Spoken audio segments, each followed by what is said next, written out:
Hi friends, welcome to Sandhya குட்டி channel. Sandhya குட்டி channel மூலிமா ஒரு சூப்பரான வடகம் ரெசிபி தாங்க நம்ம பார்க்க போறோம்.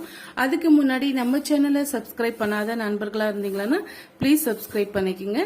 பெல்லைக்கான கிளிக் பண்ணி விடுங்க. அப்பதான் நான் போற வீடியோ நோட்டிபிகேஷனா வந்து சேரும். வாங்க இப்போ வீடியோக்குள்ள போகலாம். இப்போ அதுக்கு ஒரு மிக்சிங் பவுல் ஒன்று வச்சுக்கிட்டேங்க. இந்த கப்பால தான் நான் எல்லா மெஷர்மெண்ட்டும் நான் அளந்து எடுத்துக்க போறேன். ஒரு கப் அளவுக்கு நான் வந்து ஜவ்வரிசி எடுத்து வச்சிருக்கேங்க. இப்போ இந்த மிக்சிங் பவுல்ல சேர்த்து விட்டுக்கலாம். சேர்த்து விட்டுட்டு பச்சை தண்ணி சேர்த்து ஒரு 2-3 முறை அலசி எடுத்துட்டு வந்துடலாங்க. இது போல அலசி எடுக்கும் போது இதுல இருக்கக்கூடிய இந்த தூசெல்லாம் வந்து ரிமூவ் ஆயிட்டு வந்துடும். அதனால தான் இது போல சேரும். நல்லா இது போல கைகளால அழுத்தி விட்டு 2-3 முறை நல்லா வாஷ் பண்ணிட்டு எடுத்துட்டு வந்துடலாம். பாருங்க, ஒரு 2-3 டைம்ஸ் வந்து நல்லா நான் அலசிட்டு எடுத்துட்டு வந்துட்டேன். இப்போ நம்ம எந்த கப்பால மெஷர் பண்ணி எடுத்துக்கிட்டோமோ அதே கப்பால நல்லா கொதிக்கிற தண்ணியை வந்து நம்ம சேர்த்து விட்டுக்கலாங்க. ஒரு கப் அளவுக்கு நான் வந்து நல்லா ஹாட் வாட்டரை சேர்த்து விட்டுக்கிறேன். சேர்த்து விட்டுட்டு ஒரு ஸ்பூனால வந்து நல்லா மிக்ஸ் பண்ணி விட்டுக்குங்க. இது போல மிக்ஸ் பண்ணி விட்டு அப்படியே ஒரு மூடி போட்டு ஒரு 3 to 4 hours வந்து அப்படியே இருக்கட்டுங்க. அப்பதான் அது நல்லா வந்து ஊறி வரும். நல்லா ஊறி வந்த பிறகு ஒரு 3 மணி நேரம் கழிச்சு நம்ம பார்க்கலாம். இப்ப பாருங்க, மூடியை வந்து ஓபன் பண்ணி பார்க்கலாம். நம்ம ஜவ்வரிசி ஊற போட்டு 4 மணி நேரம் ஆயிடுச்சுங்க. இது நல்லா ஊறி வந்துடுச்சு. இப்ப கொஞ்சமா எடுத்து நீங்க இது போல நீங்க அழுதி பாத்தீங்கன்னா நல்லா வந்து பிசைஞ்சு வருது பாருங்க. இது போல இருக்கணும். இப்ப இது ஒரு மிக்சி ஜாருக்கு நம்ம மாத்திக்கலாம். பாருங்க, மிக்சி ஜார்ல வந்து நம்ம சேர்த்துட்டோம்.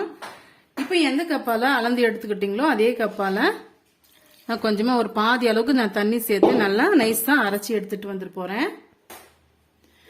பாருங்க, இந்த அளவுக்கு நம்ம நைஸா அரைச்சி எடுத்துட்டு வந்துட்டோம். இப்ப இதே போல நம்ம நெக்ஸ்ட் பேட்சும் போட்டு எடுத்துட்டு வந்துடலாம். பாருங்க, ஜவ்வரிசி இது போல நம்ம அரைச்சி எடுத்துட்டு வந்துட்டோம். இப்ப இது ஒரு ஓரமா இருக்கட்டும். இது கூடவே ஒரு முக்கியமான இன்கிரீடியன்ஸ் தான் சேர்க்க போறோம். இன்னைக்கு உருளைக்கிழங்கு வச்சுதான் வந்து நம்ம வடகம் செய்ய போறோங்க. இப்ப இது மேல் தோலெல்லாம் நீக்கிட்டு எடுத்துட்டு வந்துடலாம். பாருங்க, உருளைக்கிழங்கு இது போல சின்ன சின்ன பீஸுகளா கட் பண்ணிட்டு 2-3 முறை அலசிட்டு நான் எடுத்துட்டு வந்திருக்கேன். இதையும் வந்து நம்ம ஜவ்வரிசி அரைச்ச அந்த மிக்சி ஜார்லயே வந்து சேர்த்து விட்டுக்கலாம். சேர்த்துட்டு ஒரு கப் அளவுக்கு நம்ம தண்ணி சேர்த்து நல்லா நைஸா வந்து பேஸ்டா அரைச்சி எடுத்துட்டு வந்துடலாங்க. மிக்சி ஜார்ல நம்ம சேர்த்துட்டோம். இப்போ வந்து ஒரு கப் அளவுக்கு நம்ம தண்ணி வந்து சேர்த்துக்கலாம். ஃபர்ஸ்ட் வந்து நான் பாதி அளவுக்கு தண்ணி சேர்த்துக்கிறேன். ஓரளவுக்கு கொரகொரப்பா அரைஞ்சி வந்த உடனே இன்னும் பாதி கப் அளவுக்கு தண்ணி சேர்த்து அரைச்சி எடுத்துக்கலாம். பாருங்க, இப்ப நம்ம அரைச்சி எடுத்துட்டு வந்துட்டோம். இப்போ ஒரு சன்னி ஒண்ணு வச்சுக்கிட்டு இதுல நம்ம வடிகட்டிட்டு சேர்த்துக்கலாம்.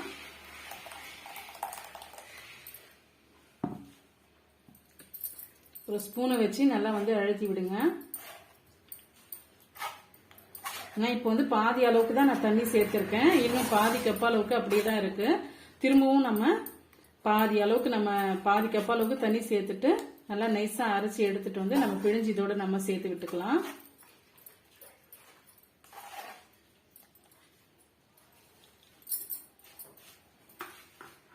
பாருங்க, இந்த சக்கை அப்படியே தான் இருக்கு. இது நம்ம திரும்ப போட்டு பாதி கப் அளவுக்கு சேர்த்து நம்ம அரைச்சி எடுத்துட்டு வந்துடலாங்க. திரும்பவும் அரை கப் அளவுக்கு நான் தண்ணி எடுத்து சேர்த்து இது போல அரைச்சி எடுத்துட்டு வந்துட்டேங்க. இப்ப நம்ம வடிகட்டிக்கலாம். ஆக மொத்தம் நம்ம டோட்டலா 2 கப் அளவுக்கு தண்ணி சேர்த்திருக்கோம்.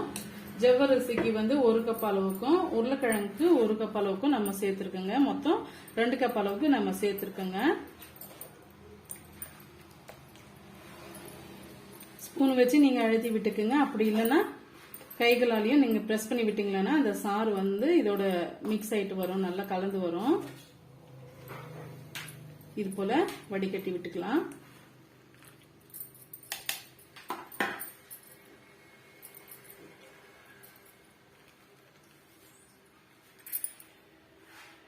பாருங்க, இப்ப நம்ம உருளைக்கிழங்கும் ஜவ்வரிசியும் நல்லாவே நைஸா அரைச்சி எடுத்துக்கிட்டோம். இப்ப இது ஒரு ஓரமா இருக்கட்டுங்க. இப்ப இதுக்கு தேவையான தண்ணி வந்து நம்ம சூடுபடுத்திக்கலாம். அதுக்கு பாத்தீங்கன்னா நான் ஹைட்டா இருக்கிற குக்கர் ஒண்ணு எடுத்து வச்சிருக்கேங்க. எந்த கப்பால நம்ம ஜவ்வரிசி அளந்து எடுத்துக்கிட்டோமோ அதே கப்பால மொத்தமா நான் 6 கப் அளவுக்கு நான் தண்ணி சேர்த்துக்கிறேன். அளந்துட்டு கரெக்டா வந்து சேர்த்துக்கங்க. தண்ணியோட அளவு ரொம்பவே முக்கியம். பாருங்க மொத்தமா வந்து நான் 6 கப் அளவுக்கு தண்ணி சேர்த்திருக்கேன். இப்போ இந்த கூழ் காய்ச்சறதுக்காக இதுக்கு தேவையான அளவுக்கு நம்ம உப்பு சேர்த்துக்கலாம். அப்பதான் வந்து நல்லா இந்த கூழ் காய்ச்சும் போது ஃபர்ஸ்டே உப்பெல்லாம் நல்லா கரைஞ்சி வரும். அதுக்கு பாத்தீங்கன்னா நான் 1 டீஸ்பூன் அளவுக்கு உப்பு சேர்த்துக்கிறேன். இப்ப இந்த தண்ணி வந்து நல்லா கொதிச்சு வரணுங்க. தலை கொதிச்சு வரும்போது தான் நம்ம அரைச்சி வச்சிருக்க ஜவ்வரிசி மாவு வந்து இதோட நம்ம சேர்க்க முடியும். இப்போ மூடி போட்டு நல்லா கொதிக்க விட்டுக்கலாம். இப்ப பாருங்க தண்ணி நல்லா வந்து கொதிச்சு வந்துருச்சு. இந்த ஸ்டேஜ்ல நம்ம அரைச்சி வச்சிருக்க ஜவ்வரிசி மாவு வந்து இதோட ஆட் பண்ணிடலாம். ஒரு முறை நல்லா வந்து ஸ்பூனை வச்சு மிக்ஸ் பண்ணி விட்டுக்குங்க. கீழே வந்து அடியில தங்கி இருக்கும். இது போல மிக்ஸ் பண்ணி விட்டீங்கன்னா கட்டிகள் இல்லாம நல்லா நம்மளால மிக்ஸ் பண்ண முடியுங்க. இப்ப ஒரு பெரிய கரண்டி ஒண்ணு எடுத்துக்கிட்டு அதை வந்து மிக்ஸ் பண்ணி விட்டுக்கலாம்.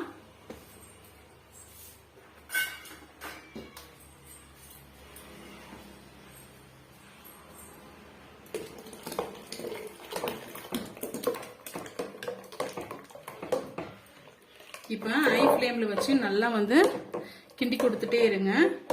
கீழே வந்து அடி பிடிக்காத வரைக்கும் ஒரு 5 நிமிஷம் வந்து நீங்க கிண்டி கொடுத்துட்டே இருந்தீங்கன்னா கீழே வந்து அடி பிடிக்காது.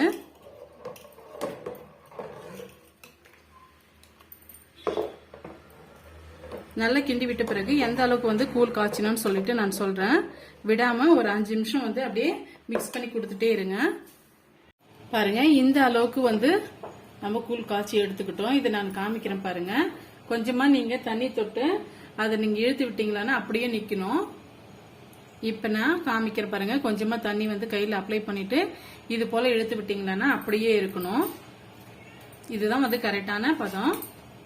இப்ப இது கூட ஸ்டவ் ஆஃப் பண்ணிட்டு நீங்க சில்லி ஃபிளேக்ஸ் சேர்த்துக்குங்க. அப்படி இல்லைன்னா நீங்க பச்சை மிளகாய் அரைச்சிட்டு கூட சேர்த்துக்கலாங்க. நான் இன்னைக்கு சில்லி ஃபிளேக்ஸ் தான் சேர்த்துக்க போறேன். பாருங்க கோபுரம் மாதிரி 1 டீஸ்பூன் அளவுக்கு சில்லி ஃபிளேக்ஸ் சேர்த்துக்கலாம். 1 டீஸ்பூன் அளவுக்கு சீரகம் சேர்த்துக்கலாங்க. சீரகம் அப்படி இல்லைன்னா ஓமம் இது ரெண்டுத்துல எதானா நீங்க சேர்த்துங்க. இல்ல ரெண்டுமே கூட சேர்த்துக்கலாம். சேர்த்துட்டு நல்லா வந்து மிக்ஸ் பண்ணி விட்டுட்டு 10ல இருந்து ஒரு 15 நிமிஷம் வந்து அப்படியே வந்து விட்டுடலாங்க. சூடெல்லாம் நல்லா ஆறி வரட்டும். ஆறி வந்த பிறகு நம்ம ஊத்தி விட்டுக்கலாம்.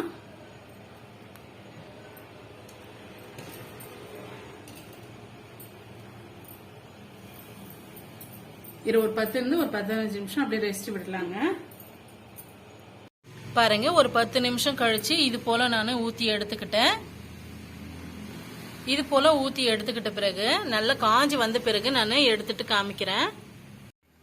பாருங்க நல்லா காய வச்சு நம்ம எடுத்துக்கிட்டோம். இதை நான் பொரிச்சு காமிக்கிறதுக்காக ஆயில் வந்து சூடுபடுத்தி இருக்கேன். நல்லா சூடாயிட்டு வந்துடுச்சு. இப்ப நான் ஒரு பீஸ் எடுத்து நான் பொரிச்சு காமிக்கிறேன் பாருங்க.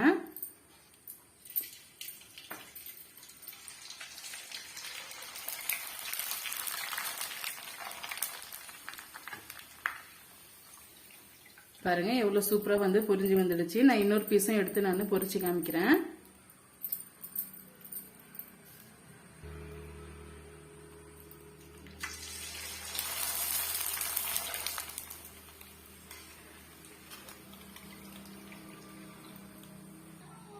நான் இதுக்கு முன்னாடி ஒரு 2-3 நான் வடகம் ரெசிபி வந்து நான் அப்லோட் பண்ணியிருக்கேங்க. அது அந்த ரெசிபி வந்து உங்களுக்கு ரொம்பவே பிடிக்கும்.